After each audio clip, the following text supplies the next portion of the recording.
This Torah class is brought to you by TorahAnytime.com. Okay, good morning, Rabbi. As we continue on our journey in Sefer Nechemia, we're learning now Parak Beis. Vahi b'chodesh Nisan. It was in the month of Nisan.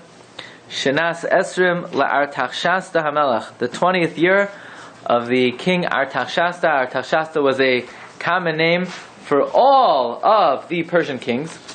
Now Rashi in Masechta Rosh Hashanah, as well as in one Teretz and Tosfos, learns that this was the 20th year of King Darius, the son of Esther.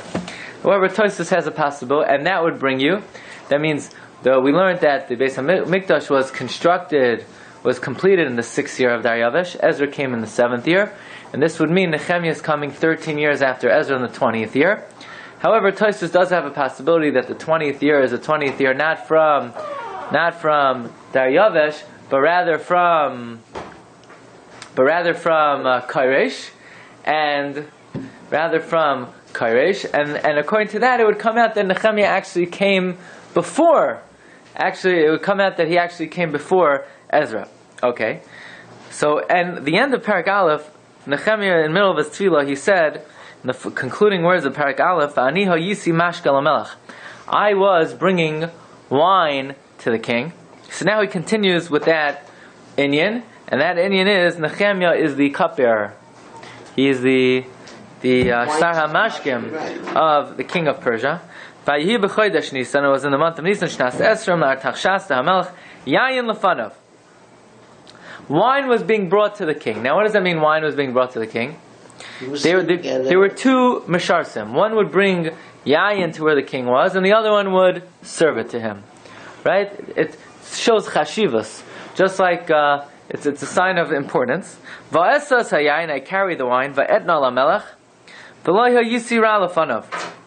I was not bad before him. Says Rashi, I made sure not to put on a sad face, but only a happy face, because if a king would see that the cupbearer was giving him bad looks, you know what that means. You know what the cupbearer put in the drink. Yeah. If the cupbearer every day is all smiley and one day he has a sinister look, you know exactly what he's up to. The Malbim, however, learns V'lo hayisi ra lefanav means, and even today, I was not bad before him. I was trying to put on a good face, but he wasn't successful. But one day, Vayomer li HaMelech, the king said to me, Madua panecha roim? Why is your face bad? V'ata einecha chayla, you're not sick. Ein zeh ki imroi alev, you must have a bad heart. Va'ira harbe ma'od. Nechemia said, I was very scared. In other words, says Rashi, in ha'maisa hazeh ki imroi alev, sheyesh bilvavcha alai, lahamiseni b'sam ha'maves b'shtias kaizeh. What you're doing today comes from your evil heart. You obviously want to kill me with the poison. So now, the way the Malbim learned that Nechemia was. Yeah, the king is now. Can you imagine if the king says to the Sar HaMashkim, "What's this sinister look on your face? You want to kill me?" Usually that means the Sar HaMashkim is not going to be bringing drinks to the king tomorrow. Usually that means the Sar HaMashkim will be hanging on a very high gallows. The Malbim explains that even though Nechemia was making special efforts not to have a bad face, he still was not able to overcome it. Now, why did he look so bad?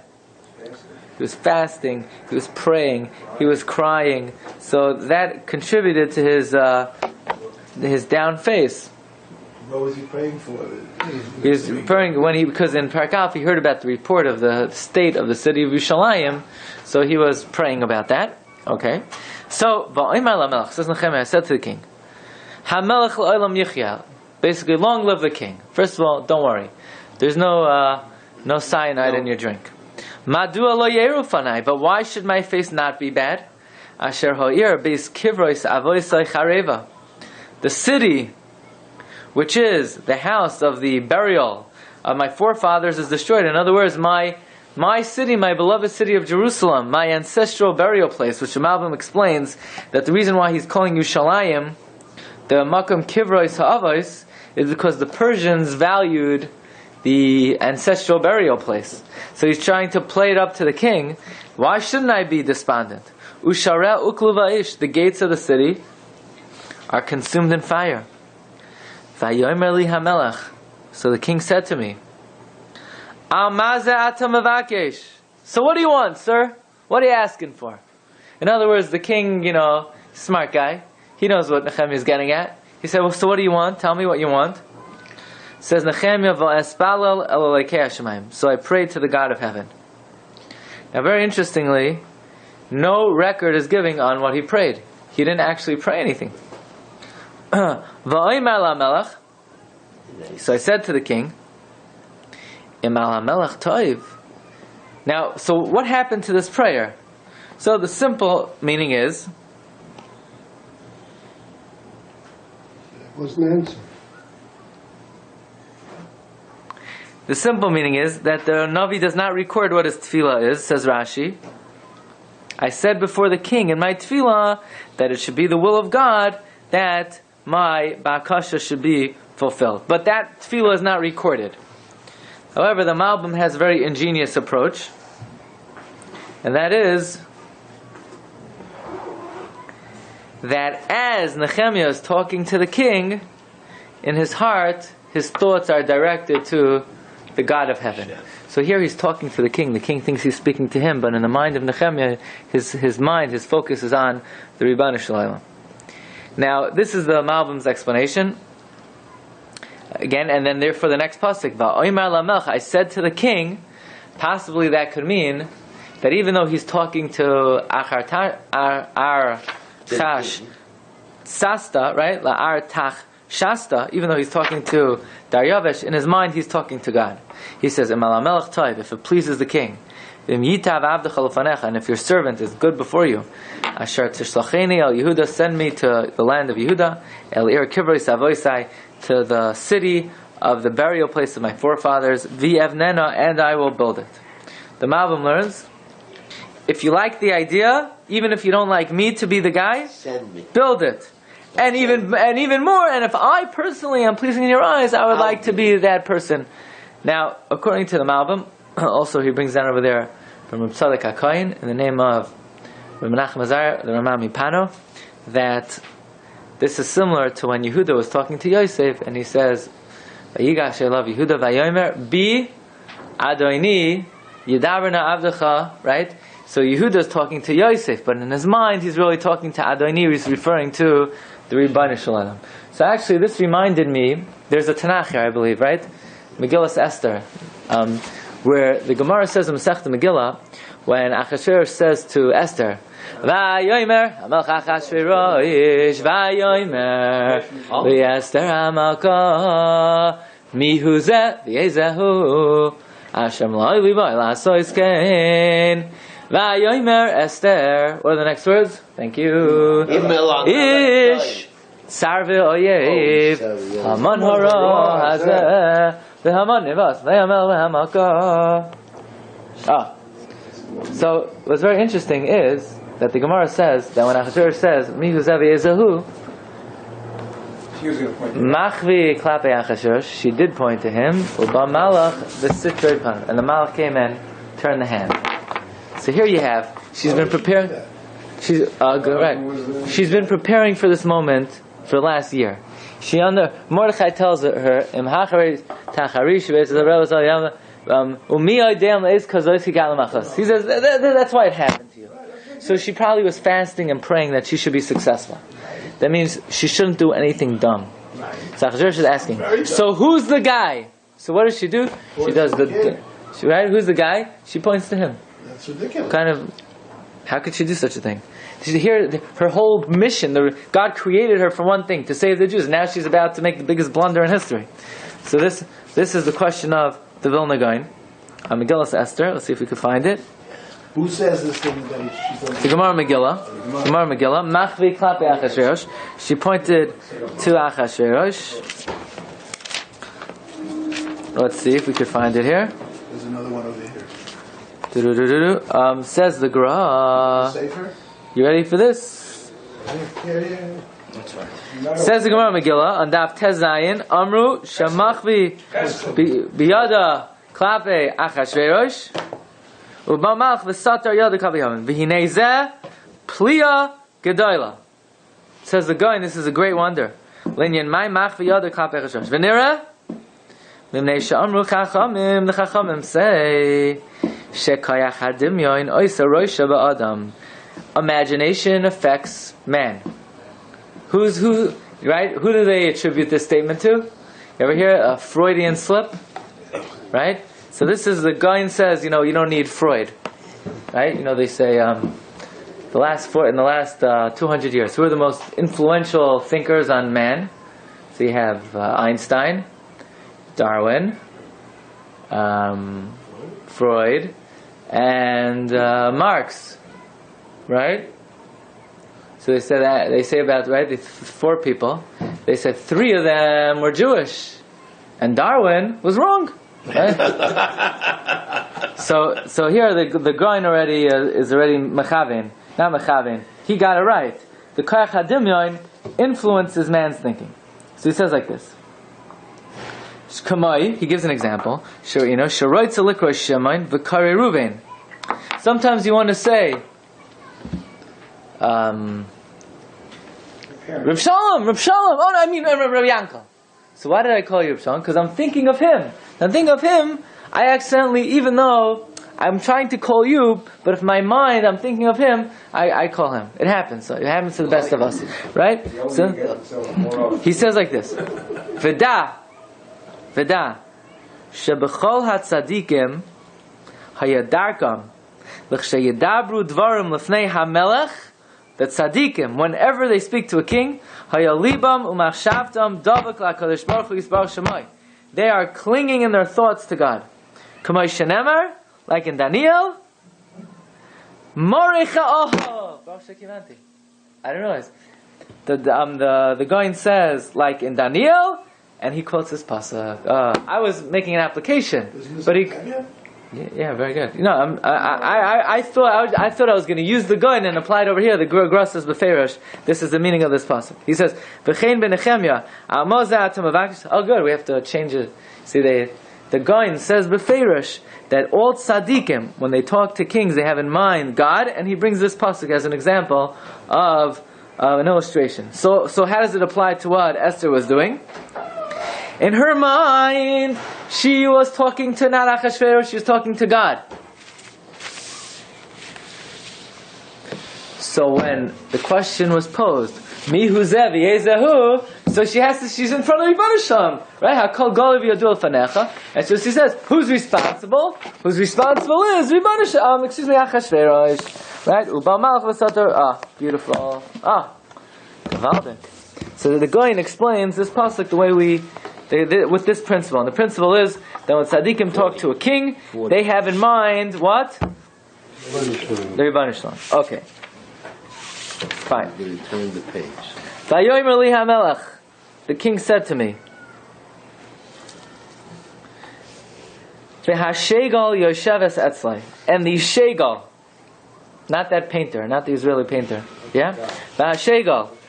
And the Shegal was sitting next to him. We have to identify who's the Shegal. Ad masa mahalachicha. How long are you going to go for? Umasai tashuv. When are you going to return? Vayitav lefnei hamelach. It was good before the king. Vayishlacheni. And he sent me. Va'etna loizman. And I gave him a time. And I gave him a time.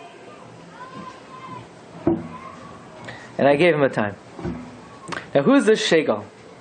Says Rashi, the Shegal is a wife. Ishtai Hamalka Kenyan Shenemer Shegaltia Ulechenase. His wife, okay. Now the Mikra, the Psukim often will refer to the queen as a Shegal. What does that mean? As opposed to a Pilegesh. Shegal literally refers to the one that somebody has relations with. But it's referring to the queen. That's the simple meaning, that the king, and by the way, the pasuk says, and who is sitting next to the king? The Shegal. That is very odd. Why at this juncture in time is the pasuk saying that his wife was sitting next to him? When Daryavish criticizes Nechemia, it doesn't say that his wife was sitting next to him, right? When the king says, "What do you want?" it doesn't say the Shegal was sitting next to him. Why specifically over here does it say the Shegal was sitting next to him? So the Malbim says that over here they both said to him. It says Vayomer. Sometimes when two parties say something as one, it uses a lashon yachid. By the way,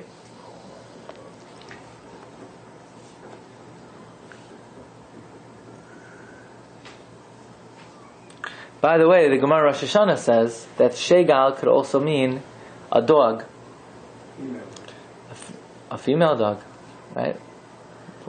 And this shows, first of all, that Koresh, instead of living with a woman, lived with a Kelev, Daryavish, right? According to Rashi, Daryavish, or according to Taisus, Koresh. So this proves, says the Gemara, that this king, whoever he was, whether it was Koresh or Daryavish, he soured. He was hichmetz. He became a bad guy because he lived with an animal, and this was the animal sitting next to him. He became an animal.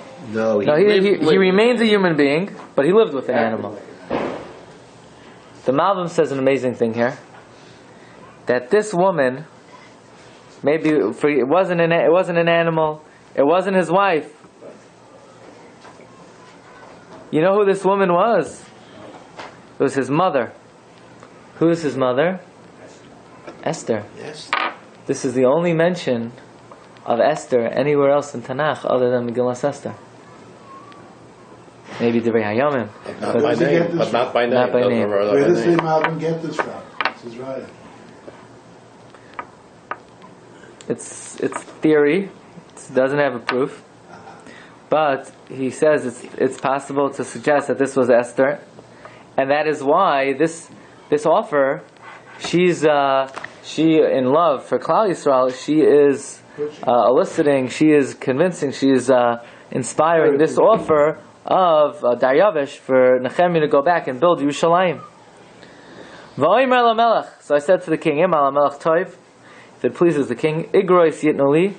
Give me a haskama, give me a letter. Al pachavois ever hanar, to the governors of the other side of the river. Asher ya'aviruni, they should cross me. Ad asher avayel Yehuda, till I get to Yerushalayim. And then Nechemia says, I need another letter, because I need equipment. I need supplies. The Igeres, and a letter, El Asaf. I need a letter to Asaf, Shomer HaPardes, the guardian of the forest, the forester. Asher Lamelech, Asher Yiten Li Eitzim, I need wood. Lekarais, Ashari Habira, I need to roof the gates of the palace. Asher Labayas, the gates of the palace, meaning the gates of the Beis HaMikdash, need to be roofed. Now what does this mean? The Beis HaMikdash had already been built, either 14 years earlier. Alright, that's a simple meaning. The Beis HaMikdash has already been built, but the gates around the Beis HaMikdash were not roofed. I need wood for the wall of the city. And I need wood for my house. If I'm going to be your ambassador, I need wood for my house. Asher Avayel, that I'm going to come to. Vayiten li hamelech, and the king gave me Kiyad Elaikai Hatoiva Alai, with through the hand of my God, who is being gracious to me. Says the Malbim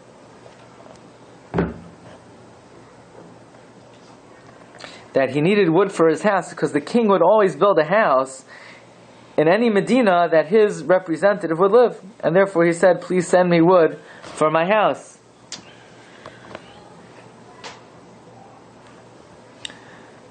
I came to the governors of the Trans River.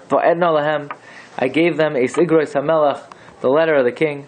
Vayishlach imi HaMelech, and the king sent with me Sarei Chayel Ufarashim, soldiers and cavalry.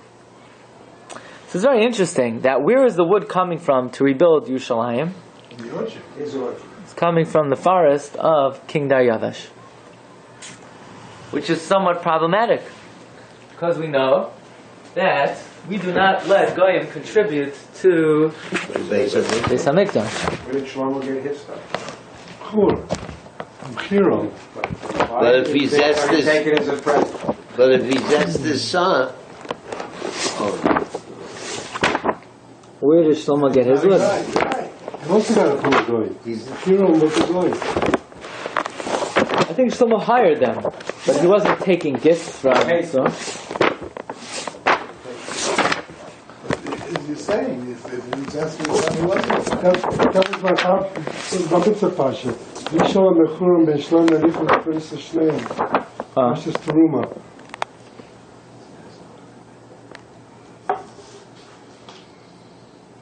You think he was a Jew, right? Yes. According to that opinion, that he was Esther's son. So if he wasn't Jew.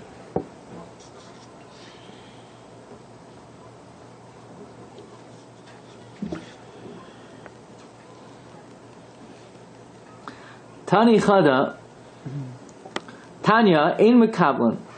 Oive Kucham Shesnane Nadav Alabedek Habayis, Ein Mekablan. okay.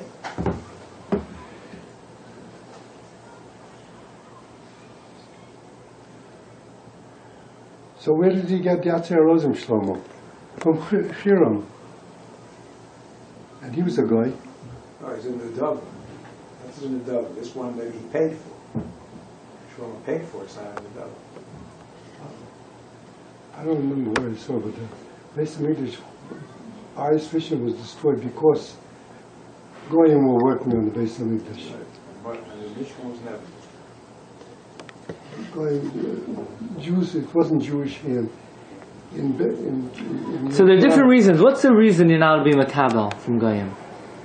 So Rashi says in Erchan and Davav that you're not Makabel from Goyim because we're afraid, like in the Tzara Yehuda Binyamin in Ezra and Parak Daled, they're going to they want right where the adversaries wanted to contribute. Why? Because by contributing they can interfere. Once they're involved, right? What do you do if you want to disturb a shul? Get on the board, right? Because the more people on the board, the quicker nothing will ever get done. What? You get rid of the rabbi. No, it's well known that the more people involved in something, the less likely it will ever get done. Right. So, therefore, we don't allow Goyim to be involved because we're afraid they're going to meddle in our affairs. The other reason is we're afraid if they donate, now they have a say, and they're going to say we have a chelek in the binyan. So it says the Gemara. The Gemara asks, v'igaras al asav shemer apardes Hashem melech. Nechemia. Amar Rabbi shani malchusa. From a king, it's different. Number one, Deloy Hadrabe. A king will never retract. So if the concern is they're going to meddle with our affairs, no, once they give word that we could do something, they're not going to retract. And once they say and they give permission for us to build it, they're not going to claim a hand in it. Because you're allowed to rely on the credibility of the Malchus. He says, the Amar Shmoli, Amar Malchusa, Akar Natura, Akar Turi Veloy Hadarbe. Why they ask him Dar Yavik? Why they ask him Kodesh? After the Meluch of Kirish, what happened? They were mevatel the base of building the Beis HaMikdash. Because he died, his Abbas of Adam, he was discontinued, the building. Yeah, but he gave money also. Oh, good kasha. So I say also, who is that guy? Taisus. Okay. Taisus says,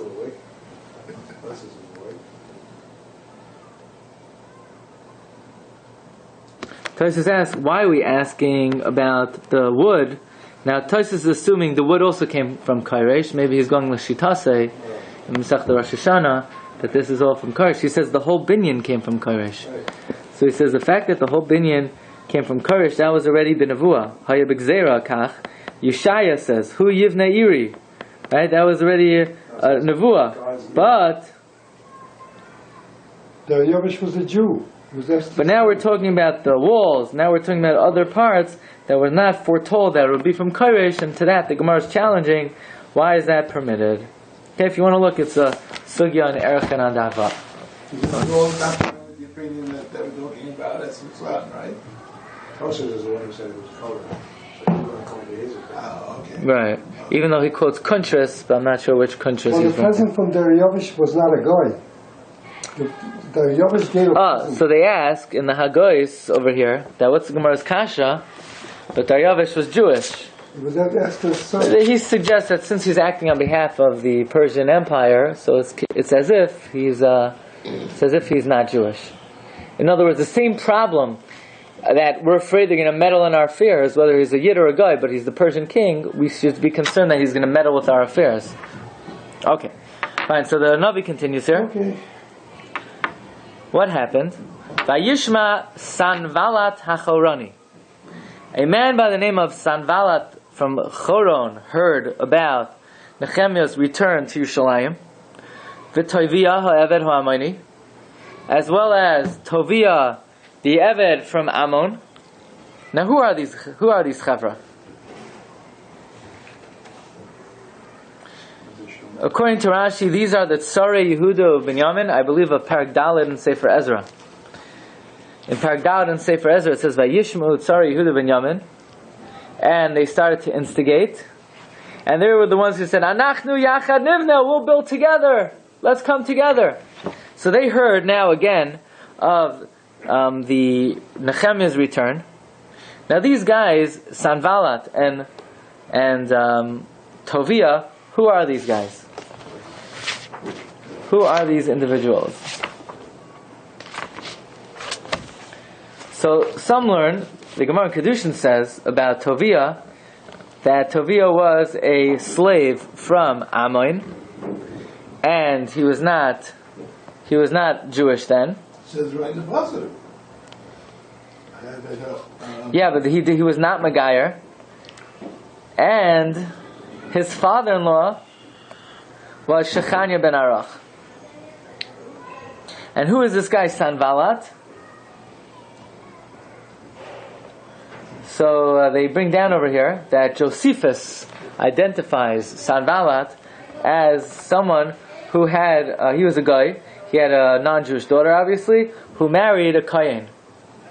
So his son-in-law was a Kayin, and he was a Shegetz.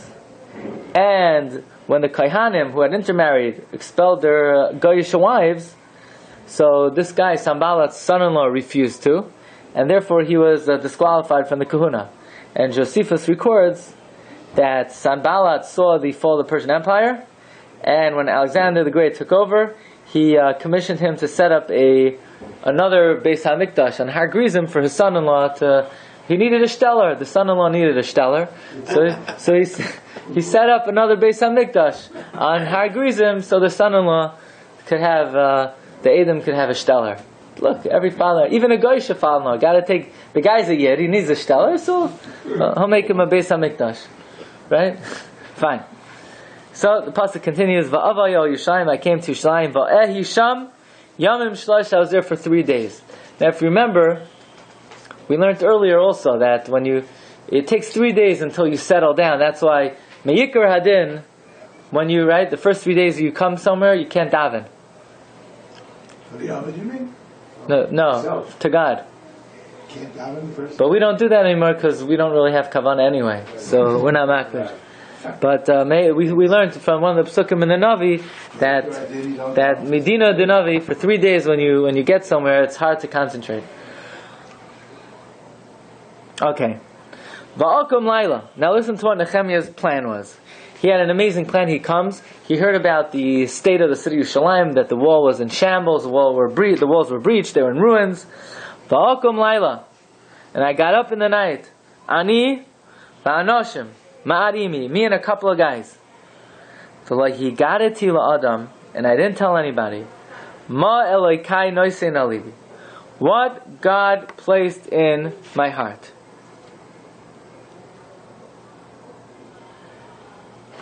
What the Rebbeinu Shalom placed in my heart. Lasas Yerushalayim, to do for Yerushalayim. Uvehema einimi, and we wanted to hide in the cover of the night, so we didn't bring any animals with us. Kiyam ha-behema shani roichev, except for the animal that I was riding. So Nechemia is really, he's keeping us in suspense. He says, I didn't tell anybody what my plan was, right? He's really pushing our buttons here. We want to know what was he about to do. Va'etza, I went out b'shar Hagai, out of the Gai gate, the gate of the valley. Laila, on the cover of the night. V'al pnei ein hatanin, headed toward ein hatanin.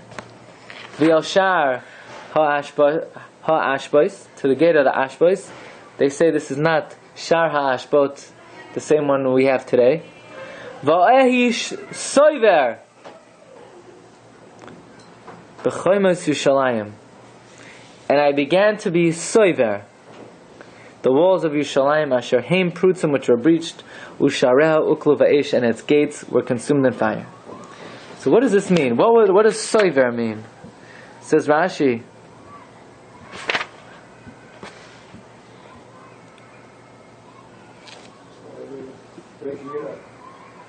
soiver, the Metzudas David says, is like shoiver. Nechemia started to break down the walls of Yerushalayim in the cover of the night. Why in the world would he do something like that? So that when the people in the morning see the state of the walls, they'll say, yeah, we have to rebuild it. It's mamish geferlich. It's terrible. In other words, he wanted to exacerbate the situation, exaggerate the condition, so that the people would feel more for the cause. So according to the Metzudas David, the word soiver is a lashon of shoiver. To break. The Malbim learns, no, come on. Nechemia would pull this scam. Imagine if it would be on the front cover of the pay, right? This would be a big scandal. Nechemia breaking the walls of Yerushalayim. So says the Malbim, he was testing the walls, the old walls. In other words, well, he would give a bang, and if it withstood, so that did not need to be fortified. If it crumbled, so that needed to be fixed. It says the Malbim, Ratzel anasis imachayma hayishana shenishra chazaka shelo yitztarchu, so he wouldn't have to tear it down, just to fix it up. Because it says in Perek Daled that they started to seal up what was parutz, which is mashma, that whatever was not parutz, they left. And therefore he tested it if he could break whatever remained. However, if you look in the Ibn Ezra says,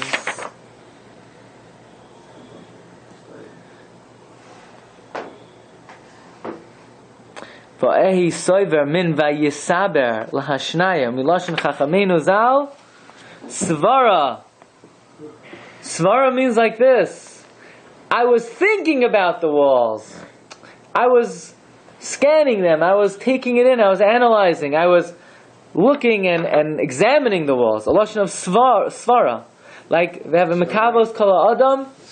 Besever. What's besever? With thought. With an intelligent look. Take a look at the Mincha Shai. The word hamifrutzim is read haim prutzim, but it's read haim prutzim. It's read two words. It's one of the 15 words that's written as one word and read as two words. So it's very interesting. It's written as one word, hamifrutzim. By the way, it's written as one word, but it's read as two words.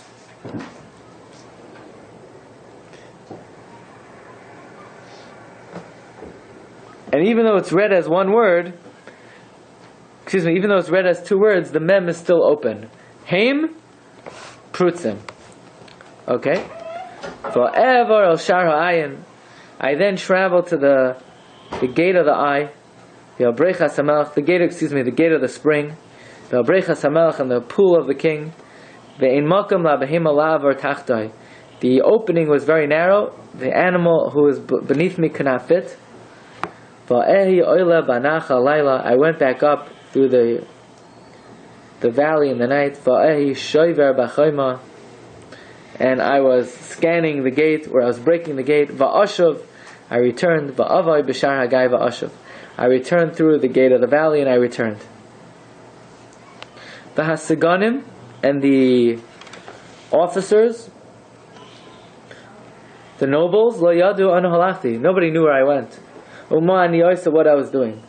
V'la Yehudim and the Jews, v'la Kohanim, v'la Choyrim, the dignitaries, Velasigonim, and the nobles, Ad Kain Lo Higati. I still had not told them what I did. Rashi learns Ad Kain the same as Ad Kan. Wasn't Ezra up there by now? Yeah. He didn't bother checking with Ezra? No, it sounds like he. This is like a nine file that he had at night. He didn't tell anybody what he was doing. Even like in the 3 days. So what 3 days he did nothing? He contemplated for 3 days. He thought for 3 days, and this night he's acting. Again, according to the different sheets, what did he do? One is he tested the wall. One is Shiur, he broke. One is he tested, and one is he just contemplated the walls. He just thought about it. And I said to them, you see what kind of bad situation we're in. Yerushalayim is destroyed. The gates are consumed in fire. Let's go and rebuild the walls so we won't be disgraced. And I told them, how the hand of God that was good to me. And I even told them the words of the king, Asher Amar Li, who said to me, Vayoimru, and they said, Nakum, let's go up, Uvaninu, let's build it, Vayichazku Yideyem La Toiva. And they were mechazik their hands to do good. Why was it, I understand that they wanted to build a base on English, but why was it such a big aim to build the walls in Yerushalayim? Well, the city was unprotected, and they were being vandalized. The city was being vandalized. We find in the beginning of Sefer Nechemia.